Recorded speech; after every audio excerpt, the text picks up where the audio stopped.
Hold on, sir. Holding on. But you hear me clear? Like my mic is good? Yeah, we are good, sir.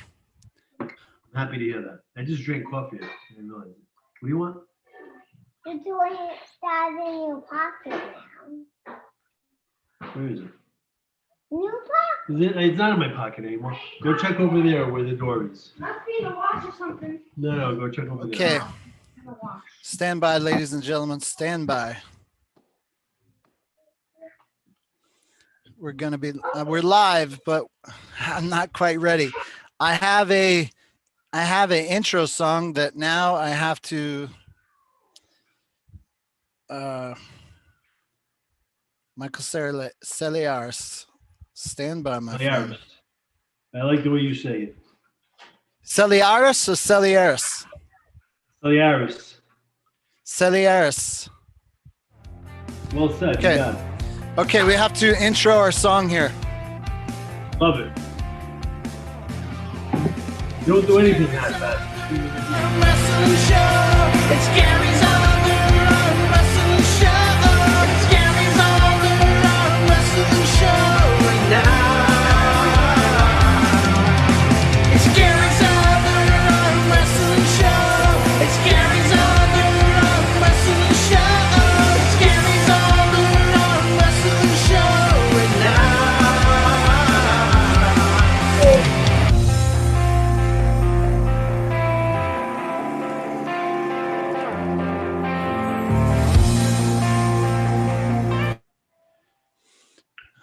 All right, my friend. Are we live? Well, we are live. Well, We are live. Yeah.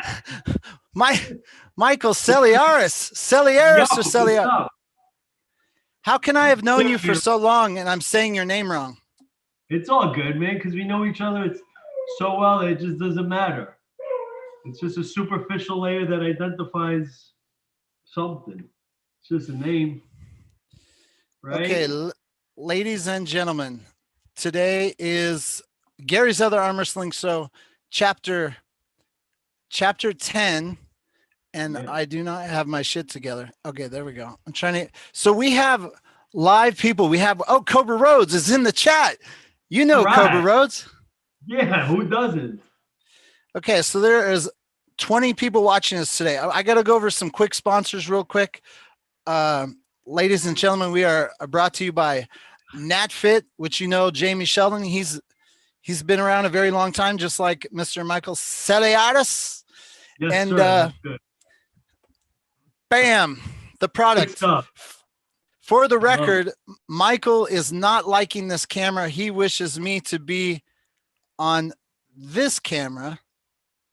However, that's not the best. That doesn't showcase the. Yeah, Gary's got a prettier profile. I get it. You do. You have a prettier profile for sure. Okay, we Right. are also brought to you by Western Survivor. What Yes, have you yes. heard of Western Survivor, Michael? No, tell me about it. What do they sell? Western Survivor. It's a Canadian beef jerky company. They have arm wrestling. Adam Vandal, he loves arm wrestling, and as the sport grows, as his company grows, he would like to put back into the sport of arm wrestling. And so go to westernsurvivor.ca to buy some jerky. It's no additives, no preservatives. That's awesome. It tastes great. It's like a dehydrated, and you put it in your jaw, and you just let it soak in there, and the flavors come out. It's beautiful. That's Anyways, awesome. my man, Yes, sir. Yes, sir. Mr. dude. Gary. Here I am. The resurrection of Gary Roberts, man. I think we're What do you going to mean? simultaneously. It's going to be a double Easter coming up, man. We're going to simultaneously resurrect. What do you mean by Gary Roberts' resurrection? What are you saying? Well, you've been gone for a while. Like, how long has it been, man? What? It's like you were like one of the main drives in the world of arm wrestling, and then you kind of like migrated into this other world of CrossFit, and now here you are, back to your bread and butter, man. You're back. Exciting. You know, I was thinking about that. And, you know, something that when I think about you and I think about I think about you've witnessed the rise and fall of all the cool shit. Like you were there for Pulling John. Pulling John's gonna change it. Yeah. NAL's gonna change it. Game of Arms, it's gonna change it. Wall, it's gonna change it. Armtv is gonna change it. You've seen it all. Yeah. Yeah. But the reality is it is changing. It is changing. I mean, it's growth. I mean, everyone wants this like big shebang. You know, this is a growth. This is a journey. This is a progress. I mean, all along, the arm wrestlers are arm wrestling. They're loving it. They're pushing themselves. I'm still, driven to push and work out and train and go to that next tournament. So it's there. That's the life of arm wrestling, It's like, of course, we always want something bigger and better. Yeah, we do. Not saying it's not going to happen, but this is the journey, and we can't not love the journey. I'm not, it's not my line, but it's all about the journey. It's not just about the destination. That's been said a million times before, and we're living it. We're living it in the world of arm wrestling. So, in your opinion, arm wrestling, you can see a difference between, let's say, 2004 and 2020, 21. You see the difference? I see many differences. I mean, it's a journey. And it seems like, arm wrestling has not taken this direct path. And we're kind of like, we've gone all over the place, man. We've gone from reality TV to main stage ESPN to, NAL, ARMTV, Pulling John documentaries. It's so much. And it's cool to be a part of every single bit of it. It really, really is. And yeah, of course, we all want to see the big shebang when it blows up. Yes, yes, yes. But this is the journey. Let's just appreciate the journey and love it. Okay, so I'm terrible.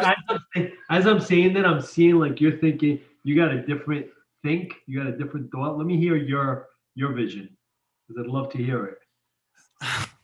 Well, I feel like I didn't resonate with what you're thinking, your vision. Listen, I think arm wrestlers in general, we could just say we've gotten used to our hearts breaking, Yeah. I mean, it's happened. The primary difference, and I've gone over this with other people, so I don't want to be too repetitive, but the primary difference for me is that when I was filming arm wrestling, I needed you guys to become members. It was behind a paywall. The entire growth of what I was doing was 100% dependent on getting every arm wrestler I met to give me $20 a month. Mm-hmm. And it was very very stressful. Mm-hmm. I never had more than 500 members at one time. And it was always a holdback when I'd come home from a tournament and someone say, "Hey, my mom wants to watch. What do I do? Like, can I, my brother, my mom, my boss, blah, blah, blah, blah, blah, blah." And for me now, it's somewhat liberating and freeing knowing that there's this thing called YouTube and the YouTube algorithm that I have to learn how to conquer. Uh-huh. And it's less about having arm wrestlers give me $20. Yeah. That being said, that $20 when we start our Patreon, that shit will help. So that could end up happening. But for me, is like what I see is like this whole world where I put up a video and you can just put it on your social media. You can share it with everyone. I'm not getting emails in the middle of the night saying, "How does so-and-so watch that?" Like with Netflix, everyone subscribes to Netflix, but so many millions of people belong to Netflix. It's no big deal. It's like, everyone's got a Netflix account or they're borrowing their brother's, whatever. Yeah. Yeah. So yeah, I hear that. For me, that's the difference. I didn't have that back then. And so that's a new tool that I'm excited to conquer. I see other people having success and I'm excited about conquering that mountain So Nice. when you say like it's all about the journey, my journey right now is just beginning. That's exciting. My broken heart is mended. I'm excited. I'm pumped up. The wounds of the old gone. I hear So you. But you know, but that's let awesome. me You're here, you win it. I want to tell some people about Michael Selearis. I don't know. So since I've been gone so long, I don't know how many people in our audience know you. Like, are you a Okay. household name among arm wrestlers now? I don't know. I mean, Because I've been in the you sport. were then. I know Okay. you were when I left 2020. I know you were a wall athlete, or you're currently a wall athlete. Yeah, I'm a wild athlete. I mean, while obviously is, you know, COVID is a big wrench in the whole game, in the whole world of WoW. I mean, it was all. I mean, I had a matchup set. They called me up like, "All right, Mike, you're going against this guy and this guy," and I was like, "All right, cool." You know, put myself back into gear. You know, trying to overcome my last defeat against Justin Bishop. You know, because he kicked my butt pretty bad, so I got to like make a comeback. I can't. I'm not going down like that. You know, so it was ready. It was going. I mean, we were And talking. when did you Open. arm wrestle Bishop? So Bishop, I guess 2 years ago. Okay. It feels like, yeah. Okay, so now that stage is set, ladies and gentlemen, if you're not 100% sure, or if you're watching this video 20 years in the future, let me set the stage. Michael Selearis. So Seb Almatosi and myself, we got into the sport right around the same time. And I think both of us can agree that we instantly fell in love with you. We believe you to be a star. Like you are, if you know, I had to pick my guys who'd be the face of arm wrestling because they're awesome people. They have that, you know, they have that fire on the table. They have that connection where they can be like, where they can be just wow an audience. If I needed to walk into a room of boardroom executives and I had to convert some people into believing that arm wrestling would be awesome and television friendly, I would not even hesitate a second to say that Mike Selearis is, there's a couple guys, but you are one of the guys that in a heartbeat would sell you all day to an audience because I love watching you arm wrestle. I always have. I've always been a huge fan of you. The super heavyweights get all the limelight typically, but you're one of the guys throughout the years that it didn't matter what size of an arm wrestler. It doesn't matter what weight class. It didn't matter how many weight classes. You were not scared of any challenge that was tossed your way. And for the audience at home, for them to fully appreciate what it is that I'm talking about, I went to, let me go to my desktop. I want to show people, I want people to see on my Armtv website. Okay, I got to bring it up here. So we started tagging matches. We were advanced. I don't know if you remember that feature. Do you remember that? Yes, sir. I was a member, man. Yeah. So through the years that so can you see my desktop now? Yes. Yes. Okay. The website's a little funky because it hasn't been updated and all of our focus is on YouTube. But right here, if you put in Michael Selearis and you do a search, I have just in what's tagged. It's not even what's not tagged. Your name comes up on ARMTV, 350 results. Wow. All right. Cool. Dating back to 1996, we have AAA Nationals, Idaho, AAA Nationals, Big Apple Grapple, Harley Pole, AAA Nationals, World Championships, Travis's tournament in West Virginia, Nationals, Vegas, Get a Grip. I mean, Ultimate Vegas. I mean, Tournament of Champions, Ruler of the Nation, Red Bluff Ruler of the Nation. When we went there, we had a road trip. You came out. You had I mean, it was just so much fun all the times I got to spend with you. But this is just the show. I mean, I can just scroll and scroll and scroll. This is just last 2013 is my last tagging. But Cool. you and me, I kind of want to say something because you talked me up pretty good, and I appreciate that. And you kind of brought me back to my old school thinking. It's like when I got into the sport, it was just like I thought, yeah, like many other people, junior high school, I'd be arm wrestling on the lunchroom table, loved it, did it every day to the point where like I injured myself in junior high school. I remember not even being able to move my arm because I messed up my shoulder, but whatever, it healed up and I came back into it. And then one day I'm walking through a festival and I see an arm wrestling tournament. I'm like, yo, I want to go. I want to arm wrestle. I was 15 or 16 at the time, and it was just like no hesitation in my head. I was like, I want to do it. I had big balls back then. And Jason Vale was running that tournament. He was like, no, you can't sign up. We already started. Too late. I'm like, when's the night? So I stayed there. I watched the tournament, drooling, watched the tournament, hung out afterwards. Wait. You're a teenager. I'm 15 years old. 15 years old, literally. And you're mad because you didn't get in it. And I just wanted to do it, and he had, so I'm just watching it, drooling, literally. I'm like, I want to do that. I just loved this feeling, loved it. I stayed, and afterwards, I'm like arm wrestling guys on the table. He let me, it was no big deal. And I'm like beating these guys, and I'm like, holy cow, I just beat that guy, and he did well in the tournament. I'm like, so my ego's getting bigger. I'm like, when's the next tournament? I want to go.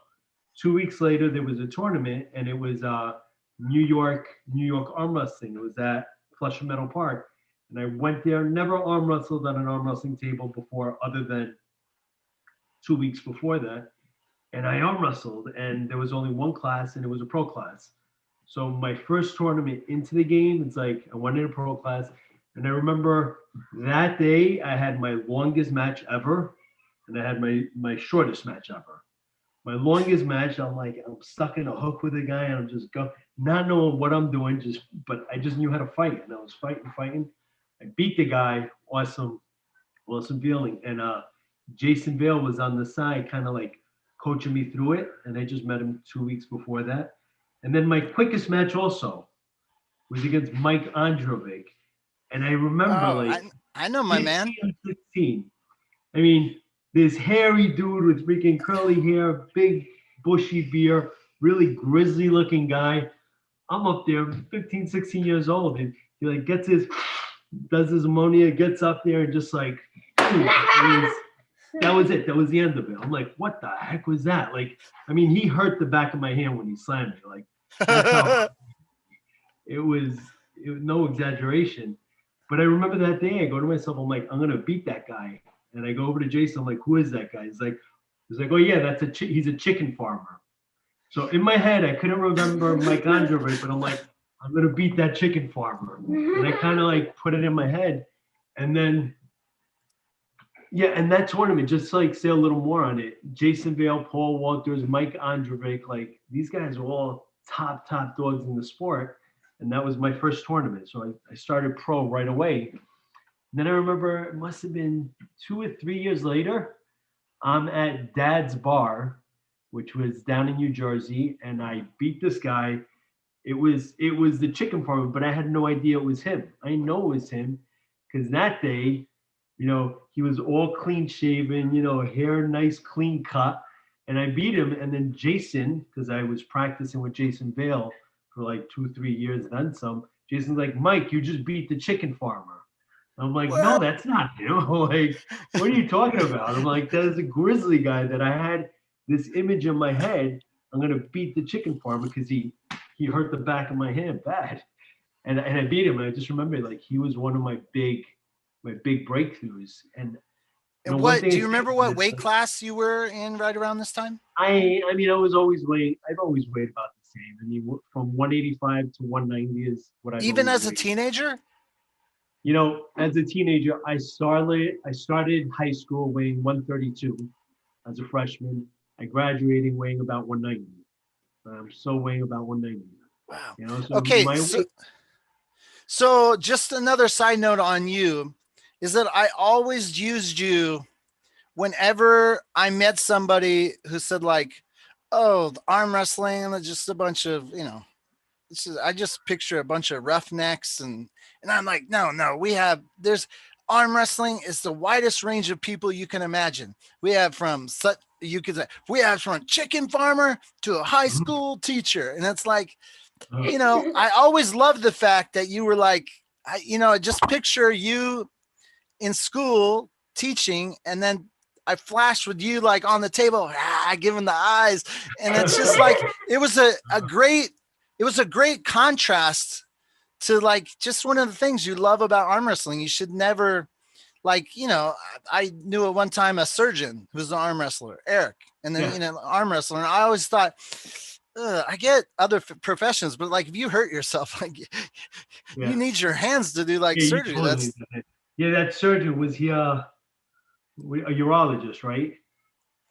Oh yeah, I can't remember. Yeah, because I remember sitting at a tournament once and I was in a conversation with a urologist and he was telling me about how I should like get some surgery done. When I was telling him about, I'm like, no way, man, I ain't doing that. No way. Yeah.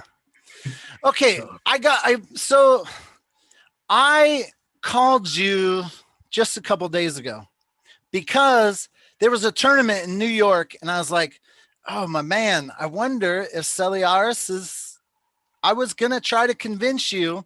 We're hosting. I'm trying to bring back the ROTN, nice. And so we kind of snuck into James Reed and Paul Lynn's tournament up there, and I was like, ooh, I'm gonna call Michael and see if I can get him to like surprise show up at this tournament. I did not know whether you were in, like how far in the sport you were at the time. And you're like, I actually had been taking a little break. Yeah. So you like a break, I'm retired break? No, like so I look at the sport, right? And I'm just like, I've been almost like 20, started at 16. If I do the math, I mean, wow, close to 30 years, like 28, 29 years. I mean, your body gets beat up for arm wrestling. And I mean, every time since Justin Bishop's match, it's like, I've been trying to like push back into it hard. And then I'm just like, oh man, it hurts. It's like my back is hurting, my shoulders hurting. I couldn't even do a push-up. Like I'm just too tight and I'm like losing mobility. And I'm like, wow, man, do I really want to do this and push myself through it and just be hurting and hurting and hurting? I'm like, what do we got? I mean, look at Michael Todd, look at George Zakowicz. These guys, they can't even wipe their own butt. They're so like, their arms like that. I'm like, do I want it that bad? I mean, yeah, it's like there's something respectful about that. There's something like, wow, that guy is like, he's got a fracture in his arm and he's still arm wrestling. Like, wow, that guy's a beast. Yes, I got some respect for that also. It's like you're a wounded warrior and you're still going at it. You're going at it. You're going at it. You're like a pit bull. You lose a leg and you're still going at it. Sure. But I'm like, I want to be able to wipe my own ass. When I'm 65. I don't want to, and that's like where I'm at. And I'm like, that's where you were at today or where you were at a couple months ago? Here. So I'm like, I was seriously contemplating. I'm like, do I go balls to the wall? When? Shoot, I'm gonna say like right around when COVID started, before COVID. So we're talking like, remember 9 months ago. Okay, so you skipped some of the backstory. You also brought up the Great Pumpkin. Yeah. You brought up Devin Laird's pumpkin. I'm building up to that. Building up to that. So, I'm like, I don't want to. And I remember hearing an awesome interview, Devin Laird's talking, and he's like, the pumpkin theory. I'm like, what the heck is the pumpkin theory? He's like, the pumpkin theory. He's like, these farmers, they want to grow the biggest pumpkins. And what they do is they take their vines, they choose the strongest looking pumpkin, and they cut all the other pumpkins off the vine. And they put, this way you drive all the energy into that one pumpkin and you get a beast of a pumpkin, right? Like 300, 400, 500 pounds, 600, Wait, however wait, big they get. Michael Todd. I mean, Michael Selearis, the Yes, young sir. child, this young child behind us. Introduce him so we know who's the Oh. cameo in our show. This guy's good. You tell him who you are, Alexios. That's Alexios Selearis. He's my oldest son. And Talk how to old? him, Alexios. Hey, guy. How old How is old are he? you, Alexios? 9 turning 10. 9 turning 10. I think I met him when he was a baby at some point. Because I was around you Yeah, and your kids when yeah. they were little. That makes sense. Okay. Well, he was giving us a show in the back, Yeah. so we had to find out who he was. Okay. So the Great Pumpkin, Yeah, all the big fan. resources. Yeah, and yeah, I get that logic. But like at the same time, it's like, what am I gonna walk around like a hermit crab and have this one arm and just like throw my body like way out of balance? I'm like, do I really want to do it? And I'm like, nah. I mean, that's not what it should take. I want to be a healthy old man, and I want to be like able and strong and a full on athlete. And I see the logic. I see his logic, and I could agree with it, but I'm like, I don't want to do that. I want to be a well-rounded athlete. I don't want to be the biggest pumpkin. I want to be the strongest vine. And I just like made a decision in my head, like, you know what? I don't need to be in the sport and really injure myself to be the best. I'm like, I'm gonna find another way. And like right now, I'm just going on the mentality. I'm like, I want to build my body strong all throughout, from legs on up to my neck, and then some. And I just put in my head, I want to get into calisthenics, get strong overall, balance, heal my injuries, and be the phenom arm wrestling. I want to be the strongest vine, not the strongest pumpkin. Let's get back to that 1 second. So I wasn't 100% sure. I've been so busy trying to catch up with everything, and I wasn't 100% sure about the great. I thought Devin just nicknamed his arm the pumpkin, but you reminded me, and I was like, I better go watch the pumpkin video. Yeah. And I think at the time, Devin Larratt was really going for it. And he was like, in 5 years, because his arm, he's like, I'm shutting down the left side. I'm focused on the right side. He's like, what I've noticed, I've always done both, inspired by Arnold Schwarzenegger, but my growth hasn't been amazing. But I shut down my left and my right perked up. So that's when he was like, so I'm going to really take this full tilt. In 5 years, I'm going to show up as Hellboy with my arm like this. And it made a great video, but I don't think he quite knew the impact of those words, because now people are like saying, so what you're saying is I should sacrifice basically, your words were, you didn't use it right now, but your words were become disabled for a world champion. To be the best in the world, I have to disable myself. That's we look at it like a pit bull that's like ready to fight. A pit bull loses a leg in a fight and it's still going at it. Like, do we really have to do that? I don't think we have to do it. There's got to be a smarter way. Like, we're arm wrestlers and we do things that are illogical and not always the smartest things. But when I sit back and I could be a little more cerebral, I'm like, let me think of the right way to do this, where I can have the best of both worlds. I could be a world-class, like, top dog arm wrestler and be able to walk without like freaking my back hurting nonstop.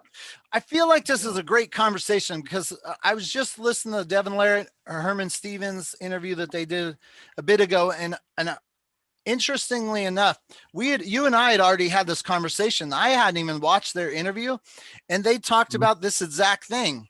And I was like, oh snap, it's good. It's bringing awareness. And I feel like Devin did walk it back a little bit. Like, that may be something he's doing, for himself, but he's not saying every arm wrestler should sacrifice, all things at the cost of being the best in the world. My question to you is, go ahead.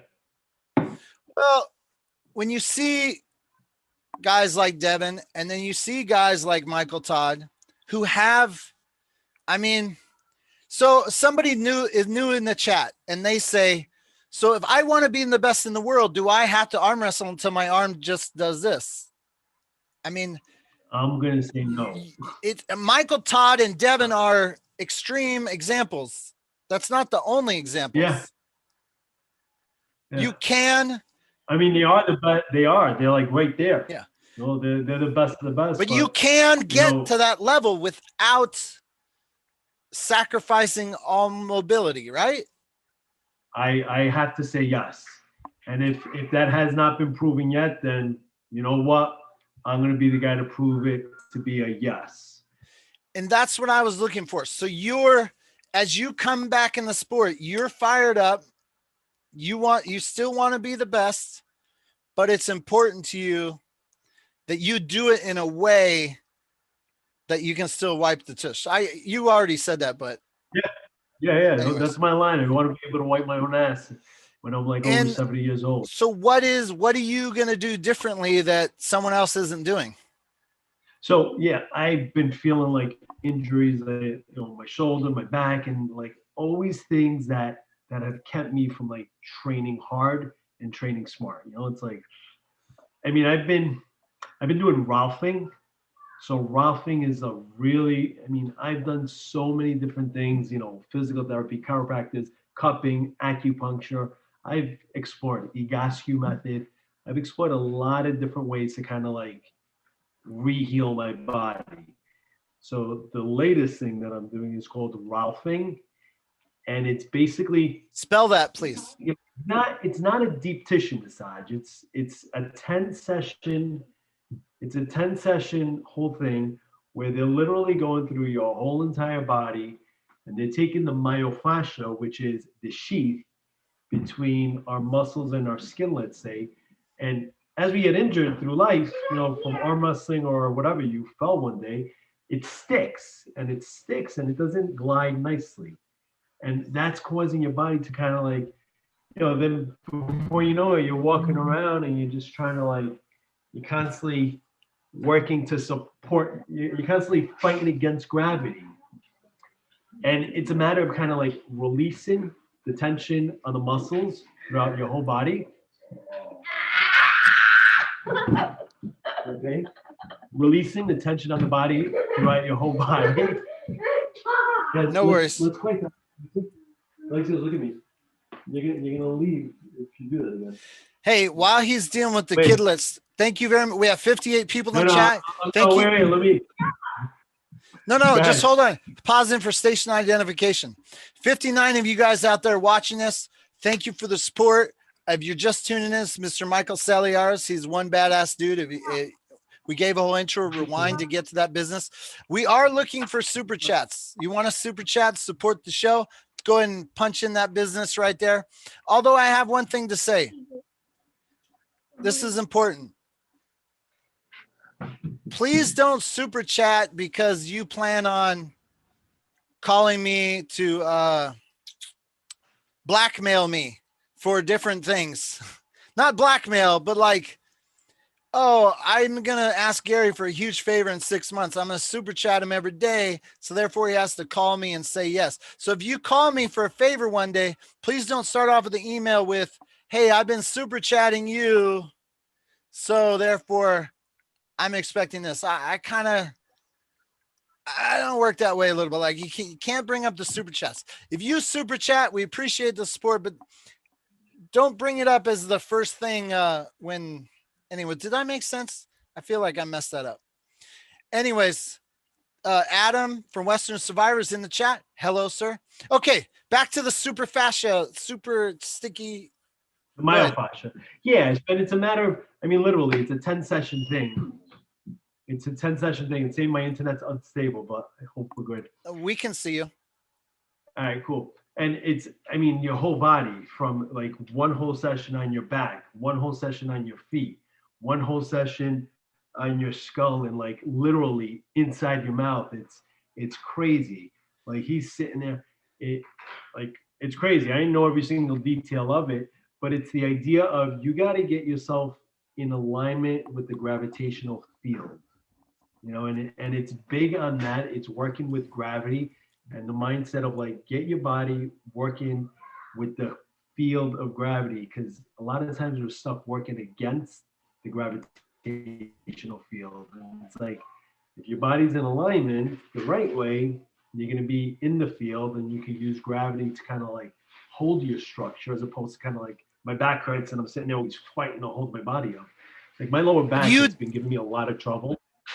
Have you done like a little bit? Have you done a little bit of arm wrestling work and then felt it, then gone to a session and then felt the difference after? Yeah. So here's where I'm at. Like, you know, when I moved from New York to Connecticut, weird thing, man. There's no logic to it, but I kind of felt like I was a New Yorker, and here I am living in Connecticut for like the last 10 years. And like in my blood still feels like a New Yorker. And there was something weird in my head that has no logical sense, but I was like, no, man, I'm not going to train with the Connecticut guys. Why would I think that? I have no idea, man. I guess I've grown since then. So it doesn't make any sense. Don't even ask you. I'm just like, I'm saying it. I'm just like, yeah, it's kind of stupid. What the heck was I thinking? I don't understand it. This Mike Selearis today, but there was something weird in my head. I was just like, no, man, I'm in New York. I can only train with those guys. Weird. But I just felt like I was like cheating on my boys by training with the Connecticut guys. Yeah. So it doesn't make any sense. I know it doesn't make any sense. I mean, but I started training with Team Dungeon, and it's phenomenal. Phenomenal. Wait, Ron Kalemba? Yeah, that guy's got like the most amazing setup. This guy's got he still calls it a dungeon because they used to train in the basement, and you'd open up like the Bilko doors and like. I have video of the dungeon. Oh my God, he's got like the most high tech workout facility now. He's in a barn, like this full. I mean, he's got every single arm wrestling memorabilia kind of setups. And so I've got the old. It was used to be like a little smaller house with the basement. Is it a different house, or you just built on a barn at the end? It's yeah, I think what you said. Like okay. I just know that arm wrestling training's in this big barn, and he like fires up this huge cauldron over there, and he heats up the place. And he like shovels in his wood pellets, and like he gets it nice and warm in there, and everyone's just arm wrestling. It's so cool. So Ron Kalemba is still crushing it too. Yeah, he's a beast, man. You know, Tim Bresnan was there last two times I went. Tim Bresnan was there, and there's this one guy like, holy cow, this guy Nick, who a year ago I trained with him once at Ron Armini's house, right? Yeah. And he was brand new in the sport. This guy Nick, he's a power lifter. This guy's bench pressing like 700 pounds, very competitive. A year ago, I arm wrestled with him, and you know, I'm throwing him around and just like arm wrestling him and in control of the guy the whole time. You know, a year later, I take my break and I come back into it. I'm like, holy cow! Like this guy, like I'm fighting him to like get a win on this guy. Like he's become my barrier right now, and I'm just like, I gotta beat this guy. It's crazy. So you mentioned I'm not ready to go to New York. I can't arm wrestle tomorrow. How? If I told you a tournament's coming up where I want you at, how many months do you need before you'd be like, I'm Michael Selearis ready? I'm gonna say I want to be comfortable, and I'll say 6 months. I want to build myself. I don't want to go balls to the wall and just like really put myself under all that pressure. Like literally, let's say about 4 weeks ago, I kind of started getting myself back into it, where I feel like I can arm wrestle and not hurt myself. So I'm going to say 6 months. I want to build up slow and steady and just like get my body right. Because, you know, I'm of the mindset now, I'm going to be the top dog once again. I'm going to be the top dog once again, but I'm going to do it the right way. And I'm not going to deal with this game of like, go balls to the wall, get injured, and try to recover. Balls to the wall, get injured. Like, I'm tired of that game. I think, so we talked about Michael Todd earlier. What I noticed in a lot of his interviews was that his range of motion really happened because he kept arm wrestling when he was hurt, never allowing proper rehab. So is that the answer? Crazy? Is is proper rest when you do injure it and not rushing it? Is that the key to keeping? Check this out.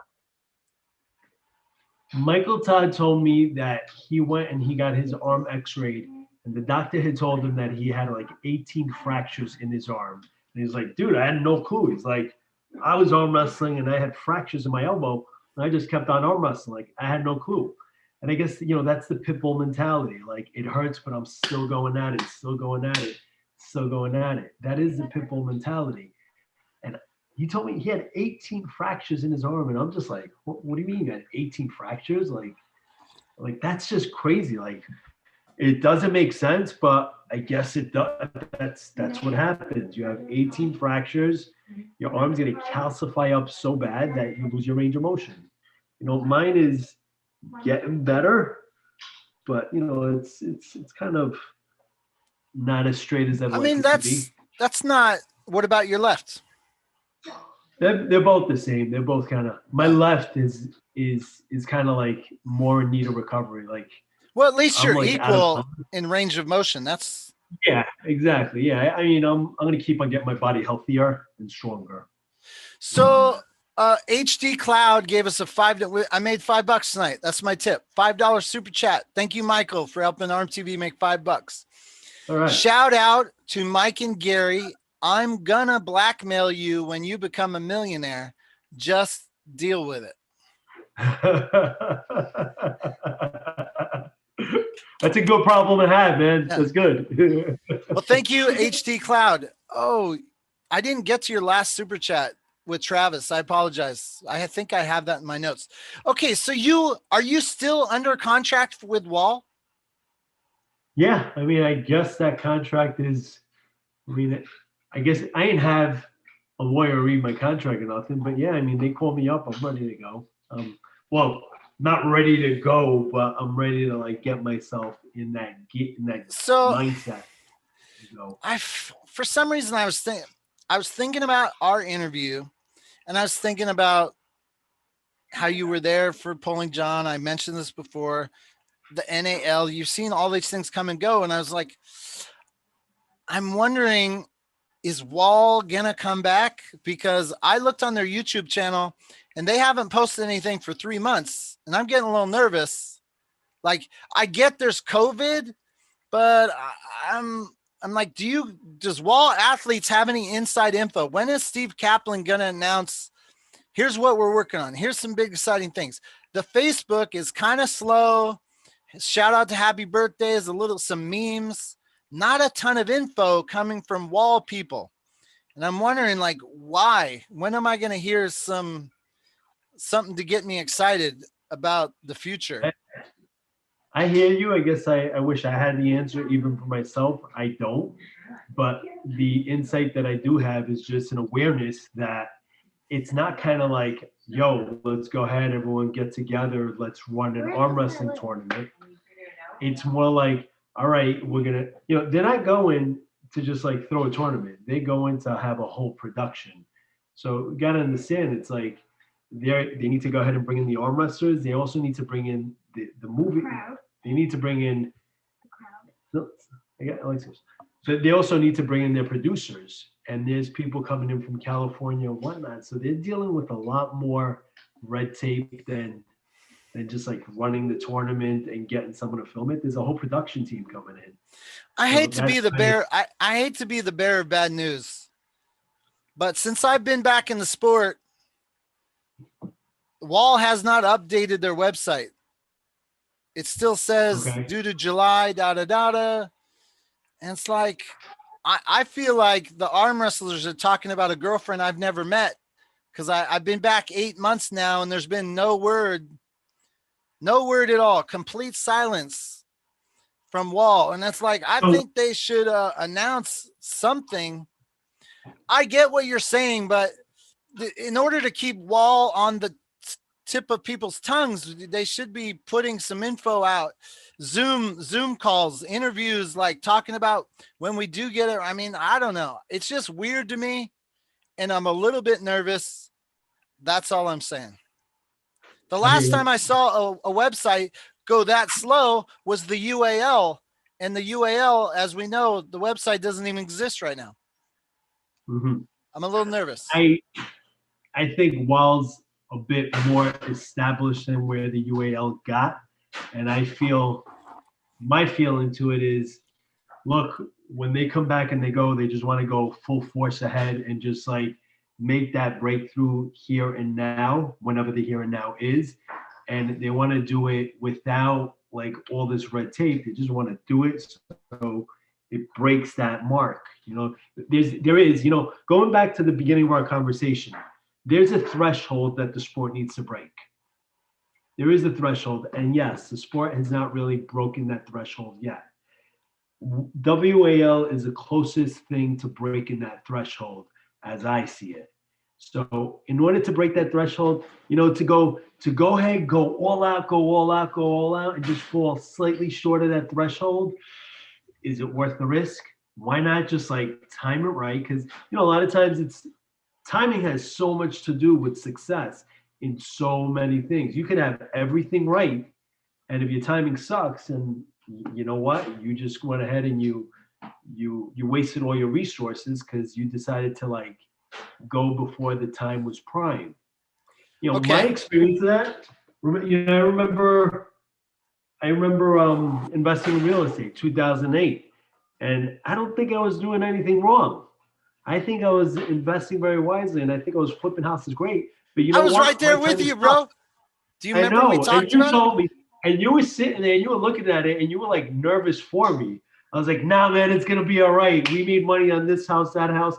And you were right, because my timing sucked. It's not that I did anything wrong. It's that my timing was dead wrong. Well, you were doing all your investing in Florida, which was like a hot spot for like. I had one investment in Florida. It was mostly in New York. It was just one? It was one. I thought you had a few. Okay. Nah. Anyways, ladies and gentlemen, Mike and I, we've hung out. I slept at his house. We've done cool shit together. I think I went to work. I didn't go to work. I think we did some cool shit around New York. Yeah, I went to you with one of your rehabs. Yeah. So we're homies. I have one final point, just because yes, sir. I don't have a dog in this race. I'm excited about what's going on with the sport of arm wrestling. I am not tied anyways financially or anyway to Wall. I know they've done great things for the sport, but it's not, I still feel like I'm a little bit of an outsider in the situation. And I just think arm wrestlers should prepare themselves in case they don't come back. Because the last time I checked, there was a big push for television in September. It was airing on TV. It was all over my social media. Watch Wall. And to have it go radio silence after that, and no word from the people in charge, only Wall athletes saying what they think Wall is doing. I don't know, man. Steve Kaplan, call me up. Interview. I need to know what the future of Wall is. I want to know, because we're getting back to normal. Life is going back.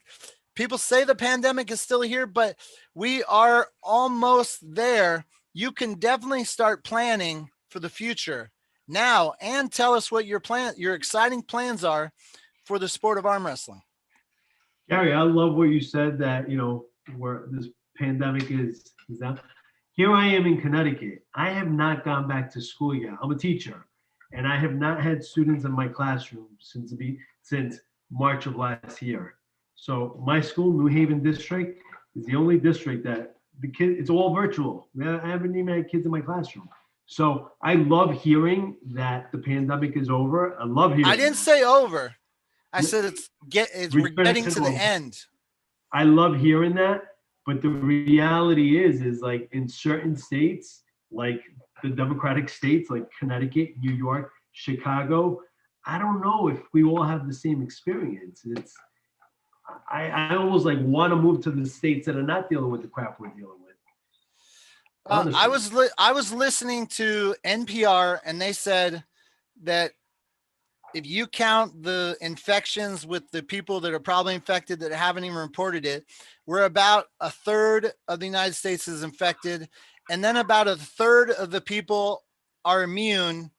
And then now we're rolling out the vaccines. So it is close to becoming herd immunity.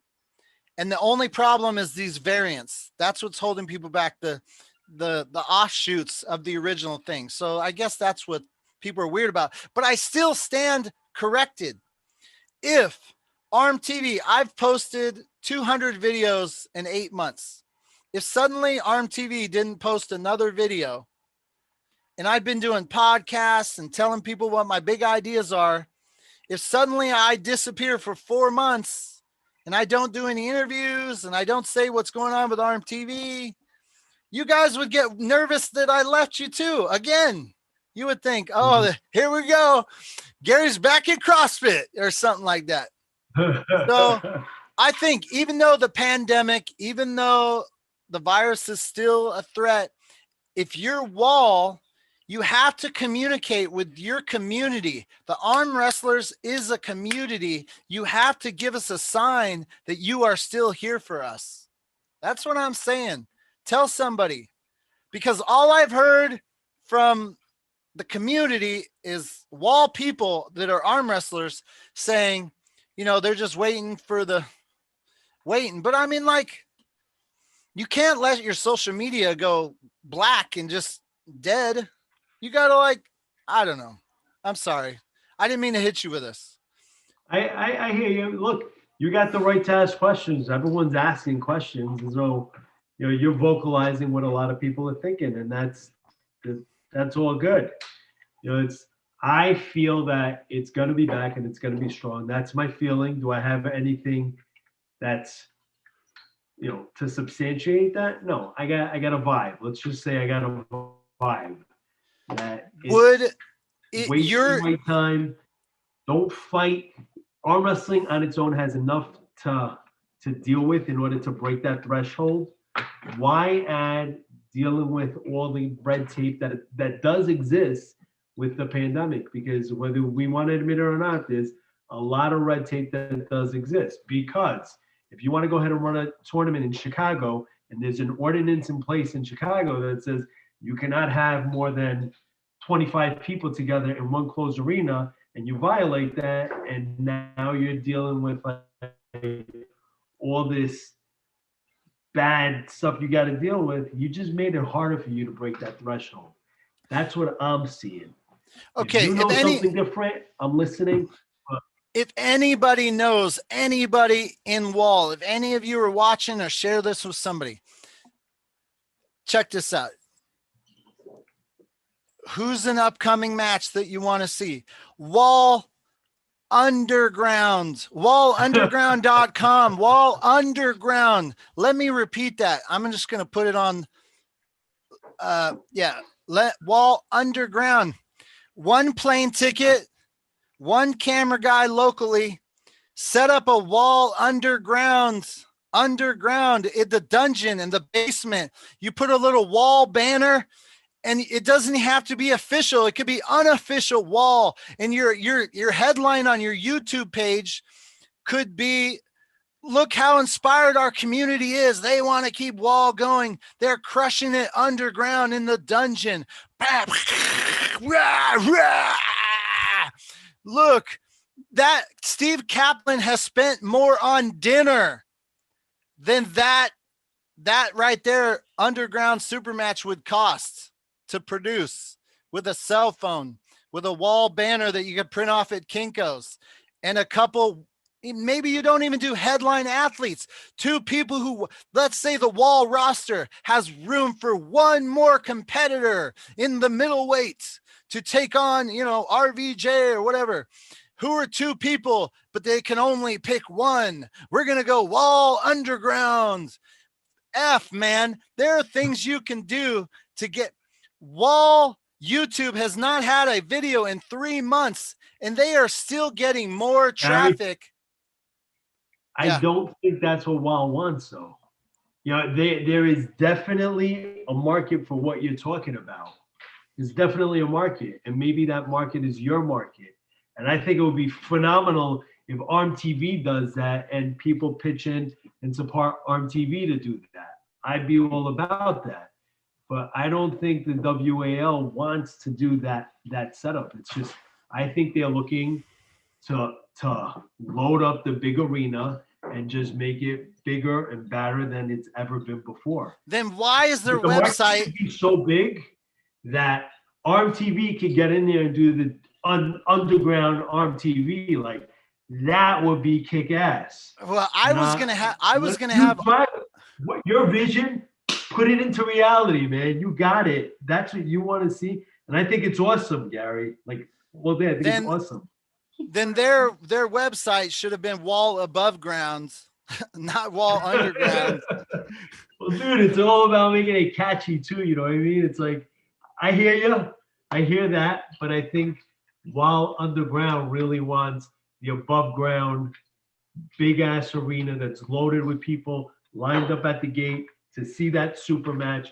And people are like, everyone knows who RVJ is, who Devin Loretta is, who Mike Selearis is, household names. That's what they want. I mean, I gotcha. Yeah. They're not looking for underground is what I really think. Mike's Madness, $2 super chat. Shout out to you guys. And I want some of that jerky. Thanks, Mike Madness. WesternSurvivor.ca. So I have a metaphor, and then I'll drop this because I know I did not plan on talking to you this long about this. Okay. But so in the movie industry and the TV industry, everyone is looking for the home run. They want the Academy Award and $100 billion blockbuster. They want the franchise because certain franchises have been so successful. Everyone wants the big thing. And I can't remember what it is, but there was this Chicago police officer drama that I loved. I watched the first season. It was amazing. And it had a decent following. And they had this crazy cliffhanger, and I couldn't wait for season 2. And I found out it got canceled. They canceled this amazing TV show because right out of the block, it wasn't a home run. It wasn't the blockbuster. And what frustrates me about arm wrestling is if you're going to come into arm wrestling, I've used CrossFit as an example. CrossFit was self-financed. They ended up becoming a household name because they did their own thing, and they grew so powerful and popular by not giving a rip about the home run that they eventually got there. And I don't think arm wrestling, I'll say this about Steve Kaplan. When I first met Steve Kaplan, he said to me about his vision. He said, my vision is I want to sell millions of t-shirts. I want to start this league, and the whole idea is we'll sell millions of shirts. And that's how Mike Selearis would get paid back. Like Mike Selearis, he'd be a wall athlete, but then people, he'd walk down the street and he'd see Mike Selearis t-shirts. And like, have we got to that point that millions of people are going to buy Mike Selearis t-shirts? No, we haven't got to that point yet. But that doesn't mean we can't shoot for the triple or the double. And I think in arm wrestling, when you say Wall wants the Coliseum, it's like, we may never get the Coliseum. You got to shoot for what we can get and be happy with those expectations. And that's like what I'm annoyed by, because arm wrestling could do amazing things if people would stop like expecting the blockbusters, the $1 billion franchises. Arm wrestling could crush it if we shoot for the middle and grow slowly. Anyways, I'm sorry. I didn't mean to go off on that. I just want to like kind of jump on what Steve Kaplan said. Like, my vision is selling millions of t-shirts. I mean, his vision, the t-shirt is just like a piece of it. His vision is like building up a brand that is so popular that you sell millions of t-shirts because of the brand. His vision is building up this brand, and the brand that he is envisioning is not, it's not an underground brand. It really is not. It's a big Coliseum arena brand.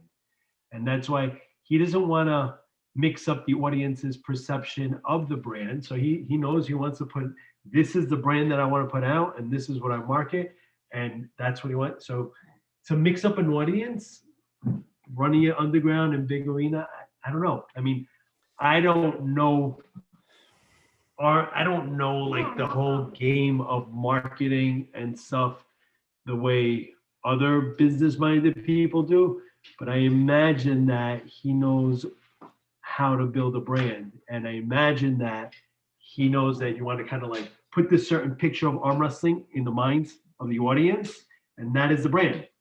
And to mix them up with like underground and above ground, and like wait, what is this? Is this like, you know? So I don't think you want to confuse an audience, but I think ARMTV would kick ass if we ran it underground in the dungeon. I'm working on it, man.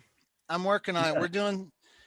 No, I will say this. What do you say? He wants the kid matchup, man. He wants to start training like a beast. Yeah.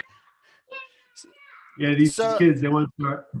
You got them pulling? You got the kids pulling? Yeah, you know, Rob Vision's kids were at a tournament that we went to. Alexios beat his son, and then my daughter lost to his daughter. What? Oh, that's awesome. The future. His daughter, oh my goodness. Let me tell you, my Eliana, she's a tough 11-year-old. I mean, she's phenom strong. And I give a lot of respect to Rob Vision's daughter. Like, wow, like his girl is no joke. You know, and so if you got kids into it, it would be like this whole new thing, because then you get the kids into it, and once you get the kids, you get the adults wanting to do it more. Hey, yeah, because like you're speaking of everyone attention is drawn to the youngest. There's another brand that they're trying to brand over here, right? Arm wrestling is going to have the underground brand, the kids brand, the big Coliseum arena brand. You know, there's a lot of room for the sport, and that's a beautiful thing. Oh, I forgot to talk about. So we talked about it on the phone. Oh, first of all, HD Cloud. What? Another super chat, $20. Run a season East versus West. Worldwide, the divisions fight together all year through King of the Tables, 1-1, 2/3, and super matches, etc. Points given all year, and 3 guys from these. I'm gonna have to reread that, Mr. HD Cloud, as you know. So I was just gonna share older video, but Travis, he got me inspired to get into events, and now I'm fired up. So we're throwing events, man. I'm reviving the ROTN name, dude. Huh? You got an RV? You got an RV with the ROTN name on it? No. I moved back into a house. I got married. All right. I'm not in the RV anymore. No Oh, I missed the RV though. I love it. No, I'm back in a regular house. I got remarried. Have a baby boy. He's almost 1 year old. But anyways, you participated at the ROTNs. I'm bringing it back, man. I'm gonna expect you. Is it gonna be ROTN underground? Because that's kind of where it's at right now. Expect kids. Yeah. So we need some kid matchups. These guys are begging. I got to start. Seriously. You guys got to start training. You know, I got to start getting them into training for real. Speaking of, everyone's getting on board with social media. How come you don't have a social media presence? You're a star. You could crush it. I guess I got some growth, man. I got some growth. Yeah. I got to grow in that arena. You and your kids. With you so you can, yeah, you know what? I've had thoughts We have on a tripod. Maybe that's the catalyst that I needed. You just say that. Dude, everyone's on it.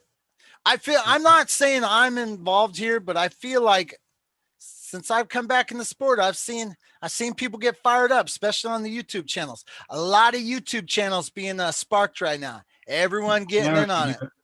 You're a powerful force. Like seriously, man. No, when you were at the tournaments years ago, when you were there, it's like you bring a different energy to it. Like I don't know if you realize how much energy you have breathed into the tournaments that you attended, because I guess you never really saw the tournaments that you weren't at. Like when you were there with your camera, it's a different breath of energy that you brought to that table, the whole arena. Well, I love it. I love it. And we're sharing some cool stuff. So, just keep in mind, as you continue to get back into the sport for your reinvigoration, we're going to be sharing all that old content. Mr. Mike Selearis, all that. When I came to your house and you were like, oh, wait, no, that was on Pulling John. Were you hitting the thing? Yeah, that was. Or was that no, NAL? You were. That was in my video? parents' garage. That was in my parents' garage. It was the scale. The scale, was that my video or someone else's? Yeah, you were filming that, and I remember I think I like broke that scale. I would just you're hitting I would the just scale. hit it as hard as I could and just like get that poundage up as high as I could get it. Yeah. I was just like, So I hurt my hand, so I keep doing that. I expect participation from one Michael Selearis as my events unroll, underground or not. I'm going to call you up because you make. So speaking of my desire to find viral videos, do you know who Alex and Schoolboy are? Oh yeah. Are you tight with those guys? Alex, I mean, I'm not tight with them, but I know them. They're like in New York area. I've seen them at tournaments. They popped in at a tournament that I was running, and he popped in with his camera. Yeah, so Schoolboy, go ahead, and I'll fill in that piece over there. Go ahead. Well, their channel exploded based on a video in New York where they were in Union Square, just arm wrestling a bunch of people. Yeah. And when I saw that video, I thought to myself, well, this has been done before. Michael Selearis told me back in 2003, 2004, that this is what he did for fun on the weekends. Him and his buddies, they would take a table, they'd go with their students out to New York, and they'd arm wrestle random people.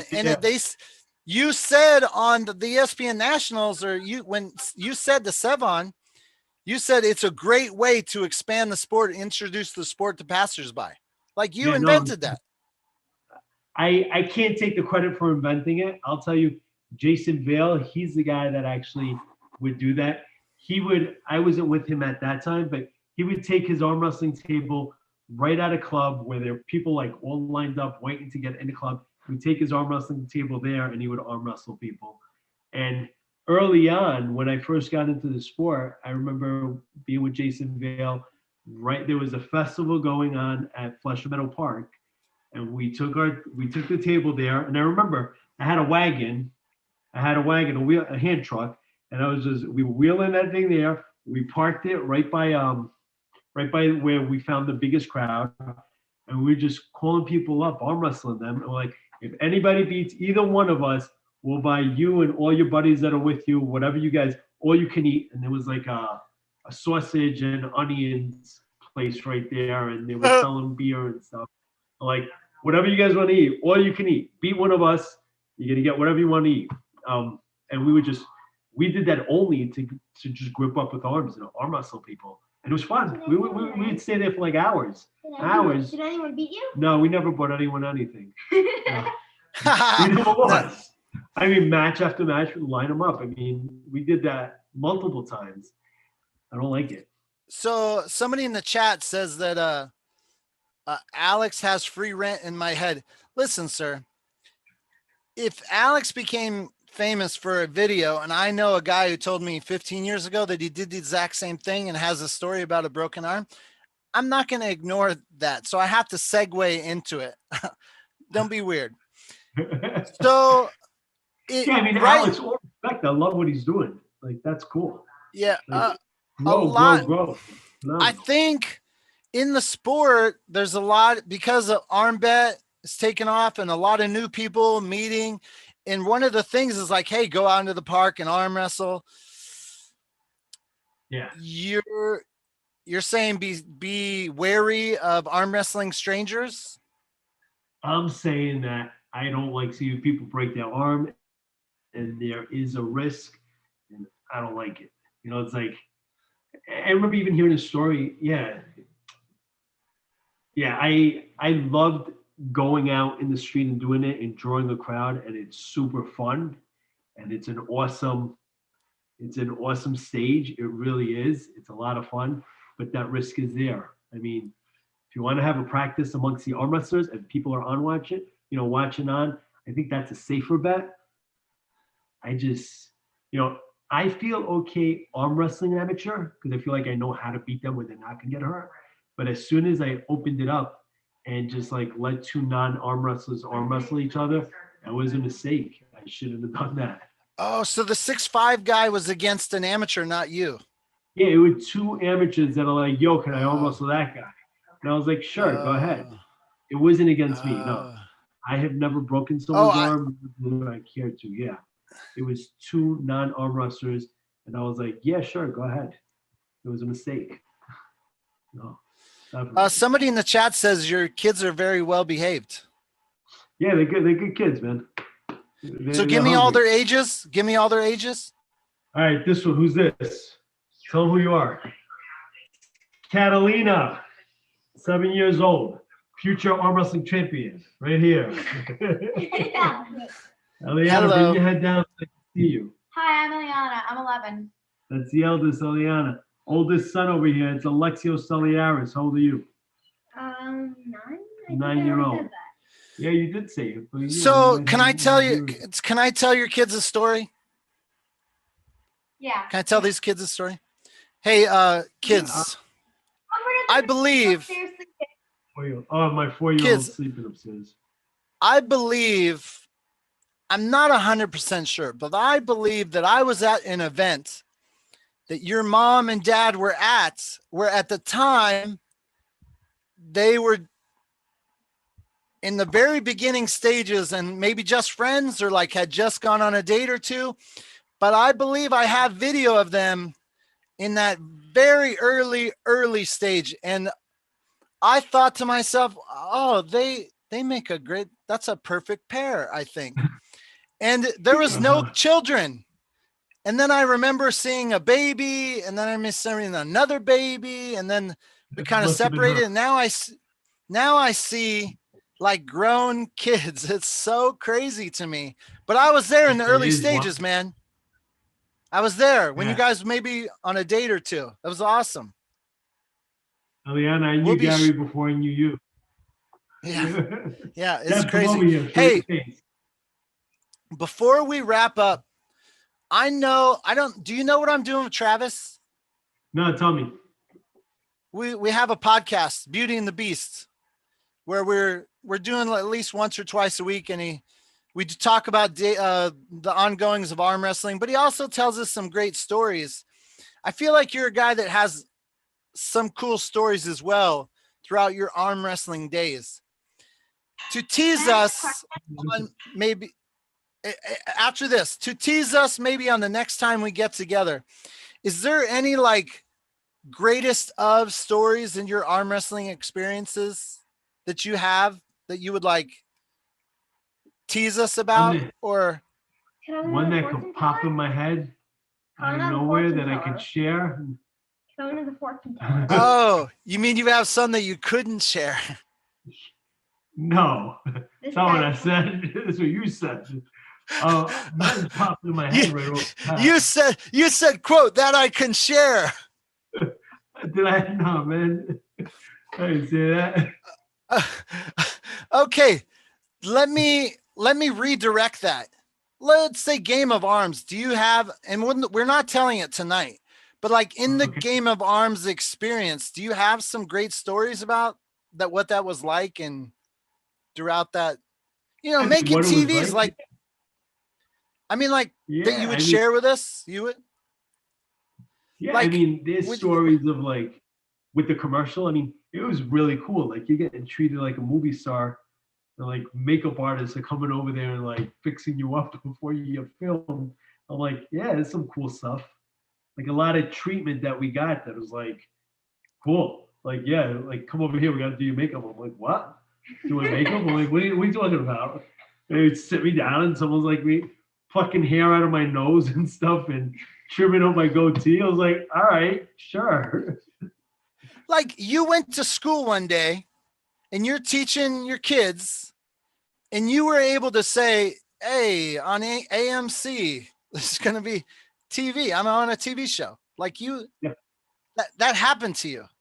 Yeah. I mean, even still, I'll throw on, every now, what I would always do is like, right before winter, right before winter break, last day before winter break, like it's hard to teach. And I'm not sitting there trying to teach a lesson. I'm kind of like giving the kids popcorn and just like we're hanging out. And I'm always, last couple of years, I'm showing them an episode of Game of Arms. And I'm like, yep, that's your teacher, man. Here you are. And I'll just play it. That's like what I've done the last 3 years. And the kids love it. They're like, holy cow, yo, mister, that's you? I'm like, yeah, that's me, dude. Yeah. And they actually came into the school filming, it's in the classroom, and it cracks me up because the kids will like see, like posters that I have in the classroom, and they're like, oh yeah, there's that poster over there. And I keep them up partially because of Game of Arms. I'll keep those posters up there. It's like keep the connection. Dude, I would like to talk to you again when you're a little bit more into your comeback so we can find out I'm going to wait until I have a big event coming up and I need to give you some heads up, and I'm going to call you up, do an interview. And I'm going to tell you right now, I'm going to be like, can you come? Can you bring the whole family? Can you come to the tournament? Because I want to, because they want a matchup. We're going to set it up. Yeah. The RVJs, what are we called? Oh, he's calling out the RVJ kids. He's calling them out. She's got a squirter saddle, but his daughter's like legit. Aliana, you better start training. Listen, if you guys want me to get into kids arm wrestling, you need to, do you have the fire that your dad has? I need to see some intensity, some of the eyes. Aliana, you got some fire? I don't really have the eyes, but maybe some. Hey, you work on that. There you go. Oh yeah, booyah! Oh snap! Uh-oh. It is. It's coming. Hey, Michael, this girl can do one arm hangs like with ease. Like she just like does this hard every day. Like she's got a power. Oh yeah, so I have a pull-up bar in my bedroom like door frame. And every time I go into my room, I kind of like swing on it to get into it. Kind of like a monkey. I'm just like, wee! And it's natural. Every day. No, I don't even think about it. She walks into her room every day and she just like grabs her pull-up bar like and swings off. She Tarzan swings herself into her bedroom. And my mom's like, and at like 9 o'clock p.m., 10 o'clock, whatever it is, my mom's like, quiet down, I'm trying to sleep. Because I'm not even thinking about it. I'll film it. Maybe that'll be the start of my YouTube page. How far is Rob Vidget Jr. from you? Not far. He's in What? Massachusetts. I'm in Connecticut. What? No, dude. The dungeon's almost a midpoint, man. It's almost convenient. Listen. I can see it now. Cue music. I'm sorry, which kid is RVJ's? Which kid's going up against RVJ's kid? Me. Your daughter or the son? So Eliana's and what's your name? Eliana? And what's his son's name? What's his name?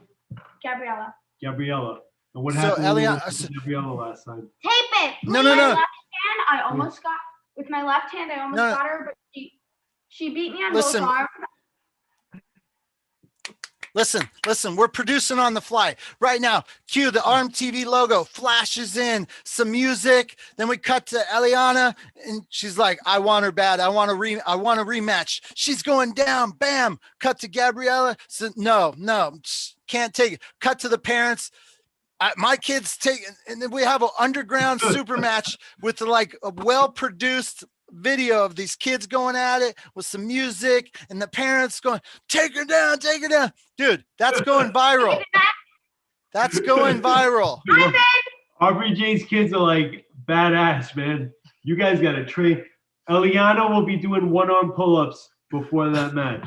I can do a pull-up where I'm holding here. I can have one hand on the bar. She's going to do a one-arm lock. I remember I have footage of you, Michael, when you came to Red Bluff, Northern California. We found like some big obstacle in the middle of nowhere, and you were doing one arm hangs from it. I That think was we have lucky. footage of that. That was the day after a tournament, and I remember like getting up there and I locked myself, and I was like, "Holy cow! I can't believe I just did that the day after a tournament." And I remember letting go, and then my arm was throbbing. I was like, "Holy cow, that hurts!" Yeah. But I ain't let you know about that, but it was throbbing. Dude. Yeah. Hey man, thank you for spending some time with us. I really appreciate it. And man, I miss you. I'm glad to have caught up with you because you were one of my favorites, man. Thanks, And man. I'm here. Yeah, he's got many favorites. I have a lot of favorites, but there's a few people that just hold it. Like when I see pictures of you guys on Facebook, and it's like, oh my gosh, such a blessed family, man. You're so lucky, dude. Yeah, thank you. Good job. Thank you. I'm so happy.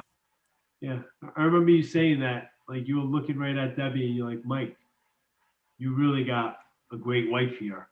And I remember just like hearing the way you said it. I was like you really, really saw something a little deeper than the looks, and you just saw something deeper. Like you have that kind of insight, which is a testament of who you are. You see people deeper. Yeah, awesome. I knew that was a good match. I'm glad to see. To be honest, I'm like, what is another baby? Another baby. They've got a lot of babies. But now look at them. They got all grown up. Hey, kids, hopefully one day we'll meet, and I'd love to see this rematch. Yes. That'd be so cool. That could go viral. Think about I'm telling you, man, creating some badass children doing one-arm pull-ups. That has some potential on the YouTube. I need a producer. She's good with the camera, but she's got to figure out how to film herself with it. We have a tripod. Well, Michael, yes, sir. we're gonna say goodbye. I'm gonna let all you guys. I know you're an hour ahead of me, and dude, I can't wait to see you all and give you big hugs. ARMTV back in the house. Thank you, Gary Roberts. You are the bomb. ARMTV, G.O.A.S. What's G.O.A.S. again? Say it again. Gary's other arm wrestling show. That's right. What? It's not the Game of Arms show. It's not the Game of Arms show. It's Gary's other arm wrestling show. Yeah. Hey, on that note, I need to share. Have the kids heard the song? Let's Yeah, play it. I heard it. Play it again. Play it again. I Okay, didn't hear it. let's do it. Let's do it. Share the screen. Sound. Take us out with the show.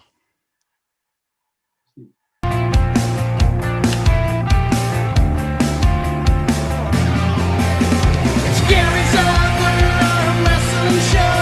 It's Gary's other arm wrestling show. It's Gary's other arm wrestling show right now. It's Gary's other arm wrestling show. It's Gary's other arm wrestling show.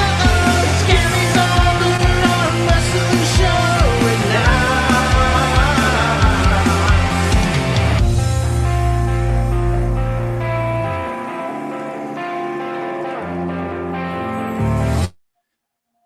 That's it, brother. We're out of here. Bye. Hug the family. Yeah, man. Bye. Talk to you You're guys Gary. later. Awesome. Awesome. The life is back, resurrected again. We are back. We are back.